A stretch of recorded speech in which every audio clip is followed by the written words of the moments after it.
Happy with Gopa kitchen কুকিংয়ের আরও একটি নতুন পর্বে জানাই তোমাদের সকলকে স্বাগতম। আজকে বানাবো ভীষণই সুস্বাদু সুজির প্যানকেক। তার জন্য একটা মেজারিং কাপের 1 কাপ সুজি নিয়েছি। এবার ওই মেজারিং কাপের 1 কাপ ময়দা দিয়ে দিলাম। এবারে দিয়ে দেবো ওই 1 কাপ, ওই কাপটার মাপ করে 1 কাপ টক দই, আর দিয়ে দিচ্ছি কিছুটা জল। জলটা একটু সামান্যই দিতে হবে, বেশি জল দিতে নেই, অল্প জল দিয়ে দিলাম। আর দিয়ে দেবো স্বাদ অনুসারে লবণ, আর কিছুটা গাজর কেটে নিয়েছি, আর নিয়েছি 3 টুকরো নারকেল।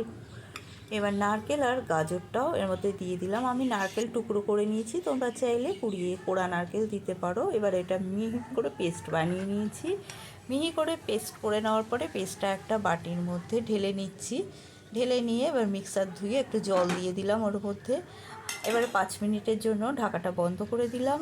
আর এইদিকে একটা চপার নিয়েছি, চপারের মধ্যে দিয়ে দিচ্ছি একটা বড় সাইজের পেঁয়াজ আর 2টো কাঁচা লঙ্কা। এটাও মিহি করে একেবারে মিহি করে কুচিয়ে নিতে হবে। মিহি করে কুচিয়ে নিলে বেশ ভালো লাগে খেতে। এবারে এই পেঁয়াজ আর কাঁচা লঙ্কা কুচিটা দিয়ে দিলাম ব্যাটারের মধ্যে দিয়ে, আর দিয়ে দিচ্ছি একটা ডিম। ডিমটা কিন্তু অতি অবশ্যই দেবে, প্যানকেক যেহেতু ডিম ছাড়া প্যানকেক খেতে ভালো লাগে না। আর যেহেতু ডিম আর পেঁয়াজ কুচি দিয়েছি সেই জন্য আরও কিছুটা লবণ লাগলো, ওই জন্য আবার একটু লবণ দিয়ে দিলাম। এবার ওর মধ্যে দিয়ে দিলাম কিছুটা গোটা জিরে, সামান্য জোয়ান আর চিলি ফ্লেক্স। তোমরা তোমাদের পরিমাণ বুঝে এগুলো দেবে, কতটা তোমরা ব্যাটারটা বানাচ্ছ সেই বুঝে। এবারে ভালো করে সমস্ত কিছু মিশিয়ে দিয়েছি। এই থিকনেসে ব্যাটারটা হলো। আর এদিকে ফ্রাই প্যান বসিয়ে নিয়েছিলাম। ফ্রাই প্যানটা না ভীষণ গরম হয়ে গেছিলো, ওই জন্য একটু জলের ছিটে দিয়ে নিয়েছি যাতে একটু ঠান্ডা হয়। তার উপরে একটা ব্রাশে করে তেল ব্রাশ করে নিয়ে ওপর থেকে 2 হাতা করে ব্যাটার দিয়ে ভালো করে ঘুরিয়ে নিয়ে এবার ঢাকাটা বন্ধ করে দিলাম। গ্যাসের স্টিমটা লোতে রেখেছি, লোতে রেখেই করতে হবে। এবারে ঢাকাটা তুলে নিয়েছি। এবার ওপর পিঠে একটু তেল ব্রাশ করে নেব, সামান্য তেল ব্রাশ করে নেওয়ার পরে এবার উল্টে দিচ্ছি।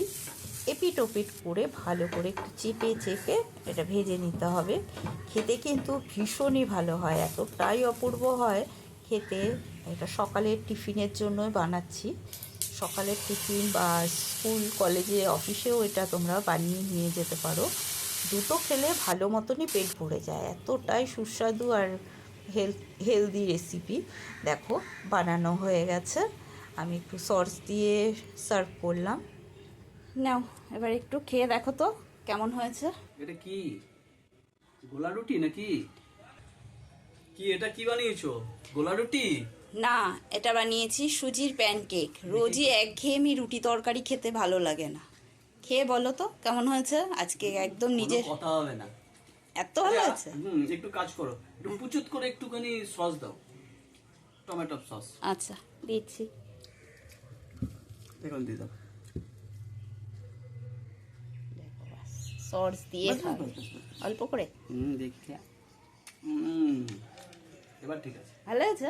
দারুণ। একদম নিজের মনের মতো করে বানালাম। অনেক দিন ধরেই ভাবছিলাম এটা বানাবো। তো বন্ধুরা, এরকমভাবেই চটজলদি তোমরাও বানিয়ে নিতে পারো এই টিফিন রেসিপিটি। ভীষণই ভালো লাগে কিন্তু একঘেয়েমি রুটি তরকারি খেতে তো সবসময় ভালো লাগে না। এই পদ্ধতিতে বানিয়ে নাও সকালের টিফিনটা, প্যানকেক। সকলে সুস্থ থাকবে, ভালো থাকবে। ধন্যবাদ।